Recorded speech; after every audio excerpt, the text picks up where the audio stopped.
कहानी मुझे सब पता है। मैं माँ हूँ। धरती की तरह जिंदगी भी करवट बदलती है। पतझड़ के पास बसंत आता ही है, उसे कोई रोक नहीं सकता। उसी तरह मेरे जीवन में भी खुशियाँ आई, प्यार आया। तुम्हारी सतर्कता, तुम्हारी जासूस नज़र मुझ पर पहरेदारी बिठा सकती थी, मेरे दिल पर नहीं। प्रथम मेरी जिंदगी में बहार बनकर आया, पर यह बहार तुम्हें कैसे भा सकती थी। बड़ा कहती थी कि तुम मेरी दोस्त हो, पर जब दोस्ती निभाने का समय आया तो दोस्त तो छोड़ो, माँ भी नहीं रही, जेलर बन गई थी उन दिनों। आज मैं तुम्हारी जेल से छूट रही हूँ, मेरी पैकिंग हो गई है, तुमसे दूर जा रही हूँ, बहुत खुश हूँ। मुझे मेरा मनपसंद कॉलेज मिल गया है। तुमने कहा था कि मैं कुछ नहीं कर सकती, तुम हार गई। अब लैपटॉप और मोबाइल लेकर दिया है, क्या फ़ायदा। इतनी उच्च शिक्षा के दौरान समय ही कब मिलेगा। जब खेलने कूदने की उम्र थी तब तो जिंदगी जहन्नुम बना दी मेरी, टोक टोक कर। मेरी मनोरंजन ना हुआ, कौन बनेगा करोड़पति का गेम हो गया। मोबाइल या लैपटॉप मेरे हाथ में आया और घड़ी की टिक टिक शुरू। हर समय रिंग मास्टर की तरह चाबुक लेकर मेरे सिर पर सवार रहने को नहीं मिलेगा। अब अपना कमरा ठीक रखो, पौष्टिक खाओ, अपना काम खुद करो, समय पर करो। मेरी ज़िंदगी को टाइम टेबल बना कर रख दिया था। मेरे दिल पर कब क्या बीतती है तुम्हें क्या पता। अब कैसे देखोगी कि मैं गैजेट्स का सही इस्तेमाल कर रही हूँ या नहीं, कैसे कपड़े पहने हैं, किसके साथ घूम रही हूँ, पढ़ रही हूँ या नहीं, पौष्टिक खा रही हूँ या नहीं। पर तुम इतनी उदास क्यों हो। मेरी आज़ादी पंछी से ज़िंदगी देखकर चिढ़ रही हो ना, एक हारे हुए खिलाड़ी की तरह गुमसुम हो, क्योंकि नालायक औसत नाकाबिल ज़माने की ज़ुबान से निकल कर तुम्हारा तकिया कलाम बन गए। ये सारे विश्लेषण गलत साबित हो गए।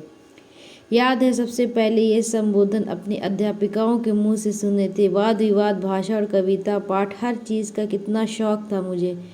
तुमने हर बार मुझे लिखवाया, सिखाया तो क्या तुरंत अच्छा याद करके सुनाया नहीं मैंने। ऐसे ही अध्यापिकाओं को भी सुनाती थी, लेकिन चुनाव किया जाता उस बच्चे का जिनके अंक अच्छे आते थे। मॉनिटर बनना हो तो अधिक अंक लाने वाले बच्चे, प्रतियोगिता में बाहर जाना हो तो वही मैम के प्यारे गिने चुने बच्चे, श्रेष्ठ होने का पुरस्कार पाना हो तो वही बच्चे। हर बार मेरा नन्हा मन बुझ कर रह जाता, पर जब भी तुमसे शिकायत की तुमने मुझ में ही कमी निकाली। अध्यापिकाएं पक्षपाती हो सकती थीं, लेकिन तुम तो माँ थी। तुम्हें भी कभी मेरी प्रतिभाएं नज़र नहीं आई क्यों। जब कभी किसी प्रतियोगिता के लिए चयनित न होने पर तुम्हारे आंचल में छिपकर रोना चाहा, तो सुनी तुम्हारी कहानियाँ, जिसने श्रम की निरंतरता को ही जिंदगी का मूल मंत्र बनाने वाले की जीत होकर ही रहती थी। बचपन में तो नायक की जगह खुद को सोचकर खुश हो लिया करती थी, लेकिन जैसे जैसे बड़ी होती गई समझ में आता गया जिंदगी पंचतंत्र की कहानी नहीं है। मुझे चिढ़ हो गई थी तुम्हारी कहानियों से, तुम्हारे हौसला देने वाले वाक्यों से, तुम्हारे समय नियोजन और योजनाबद्ध ढंग से मेहनत करने के उपदेशों से। औसत अध्यापिकाओं का दिया ये विश्लेषण वो चोट थी जिस पर तुमने कभी मरहम नहीं लगाया। क्या औसत बच्चे को कभी कोई पुरस्कार पाकर तालियों की गड़गड़ाहट सुनने का, कभी किसी शाम का सितारा होने का हक नहीं। क्यों पढ़ती मैं दिन रात, जब मेहनत करके भी किसी की नज़रों में विशिष्ट हो जाने की कोई उम्मीद नहीं। क्यों करती मैं किसी भी क्षेत्र में योजनाबद्ध मेहनत, जब मुझे पता था कि मैं कभी अध्यापिकाओं के फेवरेट बच्चों की जगह नहीं ले पाऊंगी। मैं इतनी छोटी होकर जिन बातों को समझ चुकी थी वो तुम्हें कभी समझ नहीं आई।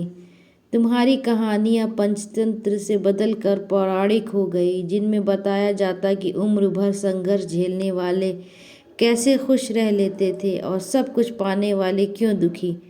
तुम मुझे भी एक पौराणिक पात्र बना देना चाहती थी, इसलिए रोज़ कोई न कोई हॉबी क्लास ज्वाइन कराने में लगी रहती।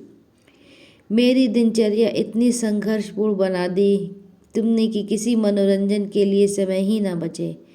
जब मेरी रुचि प्रतियोगिताओं में भाग लेने की नहीं रही, तब तक मेरा ये शौक तुम में स्थानांतरित हो चुका था। तुम स्कूल भी, सोसाइटी, हॉबी क्लासेस और शहर में होने वाली जाने किन किन प्रतियोगिताओं को खोजने के लिए जागरूक रहने लगी, उनमें मुझे जबरन हिस्सा दिलाने लगी। यही नहीं, उनके लिए मेहनत करने को भी मेरे सिर पर डंडा लेकर सवार रहने लगी। उनमें मुझे पुरस्कार भी मिले, मगर वे मुझे क्षणिक खुशी ही दे पाए। मैं हर पुरस्कार बड़ी उम्मीद से स्कूल ले गई कि अब तो अध्यापिकाएं इन्हें देखकर पछताएंगी कि उन्होंने ऐसी प्रतिभा को मोल नहीं समझा। लेकिन जब इससे भी उन पर कोई फर्क नहीं पड़ा तो मुझे उनसे चिढ़ हो गई, पर उन्हें उनकी उदासीनता, उनका पक्षपात कभी नजर नहीं आया। तुम्हें मेरे दर्द से वास्ता ही कब था? जब अध्यापिकाएं मेरी शिकायत करती तो उनसे स्कूल के पक्षपाती वातावरण के लिए लड़ने के बजाय तुम बड़ी विनम्रता से उन्हें आश्वासन देती कि मुझे समझाओगी। धरती की तरह जिंदगी भी करवट बदलती है, पतझड़ के बाद बसंत आता ही है, उसे कोई रोक नहीं सकता। उसी तरह मेरे जीवन में भी खुशियाँ आई, प्यार आया। तुम्हारी सतर्कता, तुम्हारी जासूस नज़र मुझ पर पहरेदारी बिठा सकती थी, मेरे दिल पर नहीं। प्रथम मेरी जिंदगी में बहार बनकर आया, पर यह बहार तुम्हें कैसे भा सकती थी? बड़ा कहती थी कि तुम मेरी दोस्त हो, पर जब दोस्ती निभाने का समय आया तो दोस्त तो छोड़ो, माँ भी नहीं रही। जेलर बन गई थी उन दिनों, हर जगह, हर समय, हर मोड़ पर बस पहरा ही पहरा। तुम्हारी पीढ़ी की यही सबसे बड़ी समस्या है। पहले तो आधुनिक बनोगे, कहोगे कि जो चाहो कर सकती हो, पर जैसे ही हम आज़ादी की अपनी परिभाषा बताएंगे, गले में फंदा कस दोगे। तुम्हारी बद्दुआ रंग लाई। प्रथम की बेवफाई ने मेरे जीवन को बेरंग कर दिया। तुम अपनी जीत पर खुशी थी, मुझे हर समय दुलारती रहती, मुझसे बात करने की कोशिश करती रहती, पर मुझे बात करने से, अपना दर्द बांटने से एलर्जी हो गई थी। और तब शुरू हुए तुम्हारे ताने। मेरे अंकों में अप्रत्याशित गिरावट पर तुमने कोई हौसला नहीं दिया। तुम्हारे दिल की बात जुबां पर आ ही गई, तुमने साफ कह ही दिया कि मैं किसी भी काबिल नहीं हूँ। वो नश्ते दिल में जा धंसा और लहलुहान आत्मा का एक ही संकल्प बन गया कि तुम्हें गलत साबित करके दिखाना है। और देखो मैंने कर दिखाया। मैं आगे और सक्षम होकर दिखाऊंगी और तुम्हें गलत साबित करती रहूंगी। बस एक इच्छा बची है, एक दिन तुम अपनी सारी नाइंसाफियों के लिए सफाई दो। तुम्हारी सफल बेटी आकांक्षा मेल में बचपन से आज तक का सारा गुस्सा उतार तो दिया आकांक्षा ने, लेकिन विदा के समय माँ की सूजी आंखें देखकर सेंड पर क्लिक नहीं किया गया। एक तो वैसे ही माँ की खुद को संभालने की हर कोशिश बेकार हो रही थी, उस पर दिल दुखाने वाला ये खत कैसे भेज देती? प्यार भी तो माँ से उतना ही है जितना गुस्सा है। मन में सोचा, जब माँ का क्षणिक प्यार खत्म हो जाएगा और वो डांट लगाएंगी तो भेजेगी। कमरे पर पहुंचकर सारा सामान सेट करते करते भूख लग गई थी। मुंह में माँ के बनाए लड्डू भरकर लैपटॉप खोला तो माँ का मेल आया हुआ था। मेरे जिगर का टुकड़ा, मेरी दिली आकांक्षा, सदा खुश रहे। तुमने उड़ान भरने के लिए इतना ऊंचा आकाश जीता है, मेरी बरसों से की तपस्या सफल हुई है। तुम सोच रही होगी कि इतना बड़ा वरदान पाकर भी मैं इतनी उदास क्यों हूँ? क्या बताऊँ, लग रहा है जैसे अपने शरीर का एक अंग काट कर कहीं और रखने जा रही हूँ। ऐसा सुनापन, ऐसी कचोट तब महसूस की थी जब पहली बार तुझे प्ले स्कूल छोड़कर आई थी। इतने सुरक्षित वातावरण में सिर्फ 2 घंटे के लिए तुझे छोड़ने पर दिल संभलने नहीं आ रहा था। तो आज तो मन में 1000 चिंताएं हैं।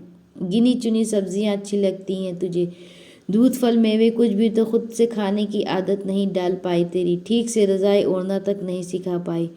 तू बात बात पर चिढ़ जाती है और जल्दी निराश हो जाती है। कैसे ध्यान रख पाएगी अपने शरीर और मन का? दिल को किसी करवट चैन नहीं है। माँ का दिल अपने बच्चे को दुनिया की हर खुशी देना चाहता है, उसे हर खतरे से, हर दर्द से दूर रखना चाहता है, इसलिए उसे अपनी नज़रों से दूर करने में डरता है।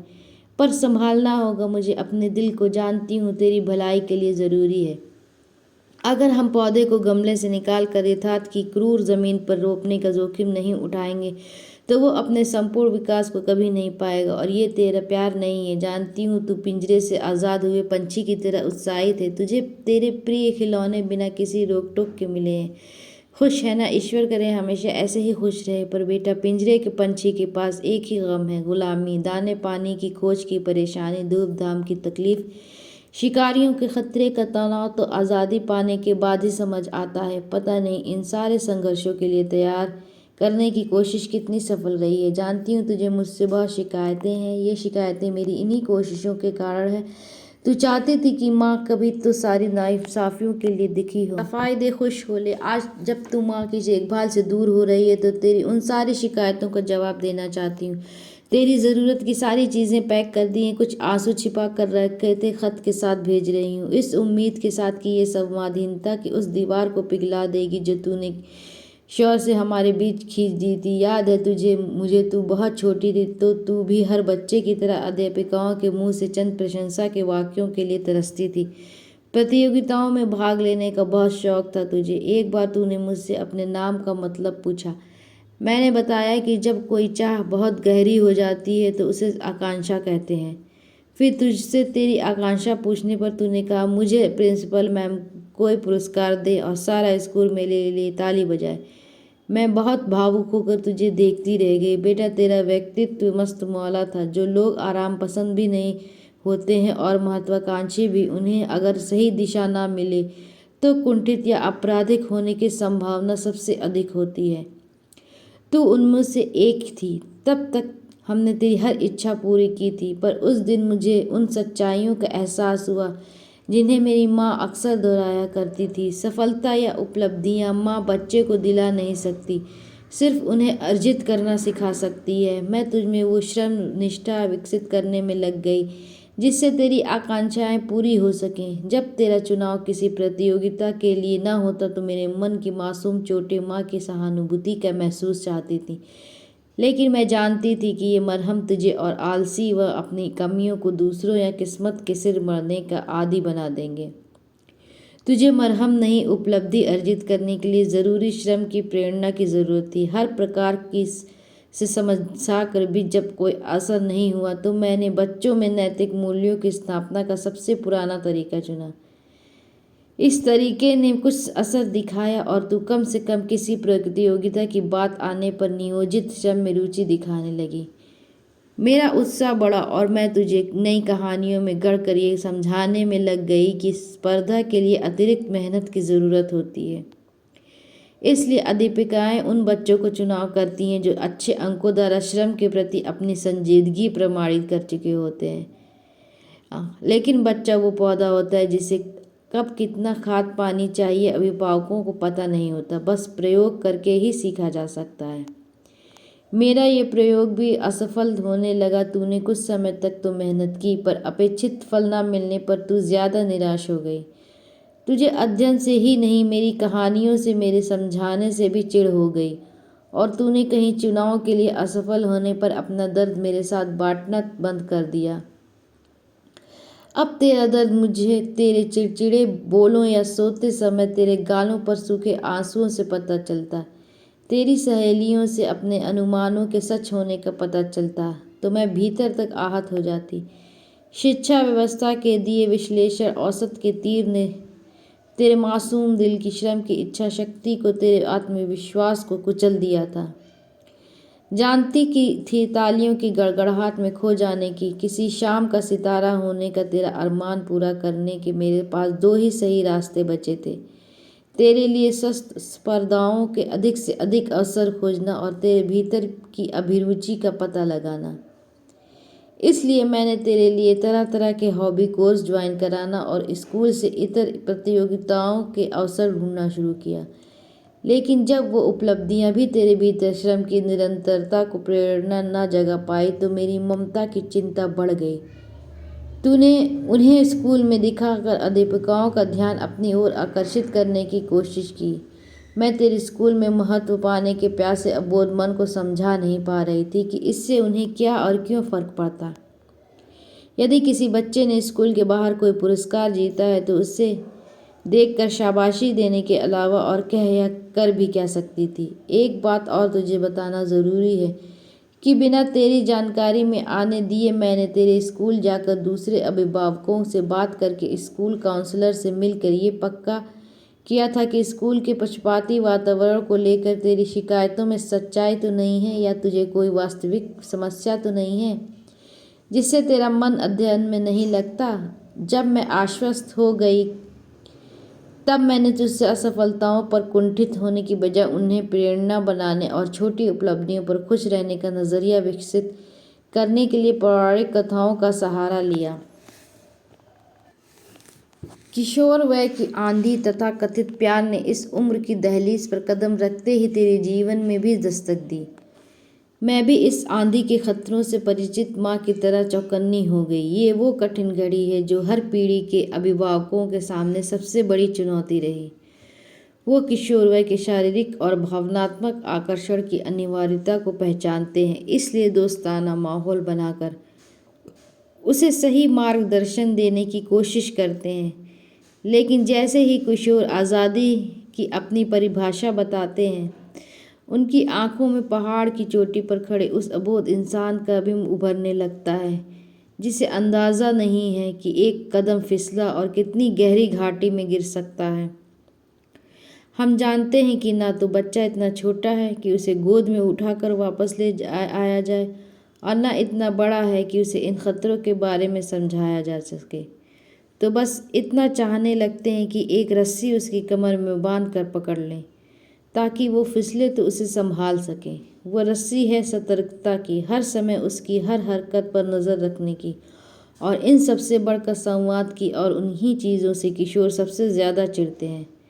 मैं कतई नहीं कहती कि मैंने उस दौरान जो किया वो पूरी तरह सही था, पर बेटा इतना ज़रूर यकीन दिलाना चाहूँगी कि मकसद केवल तुझे गिरने पर संभाल लेना था। लेकिन प्यार में चोट खाने पर भी तूने संवाद की रस्सी को नहीं थामा। तूने उसे चिढ़ाने के लिए किसी और का साथ लिया। वो कोई और तुझे ब्लैकमेल करने लगा। तूने मुझे कुछ नहीं बताया, तो मेरे पास केवल सतर्कता की रस्सी बची, जिससे तेरी नज़र में मुझे जेलर बना दिया। कोई बड़ी उपलब्धि पाने के लिए ज़रूरी योजनाबद्ध परिश्रम की चाह विकसित करने का अंतिम उपाय है प्रताड़ना।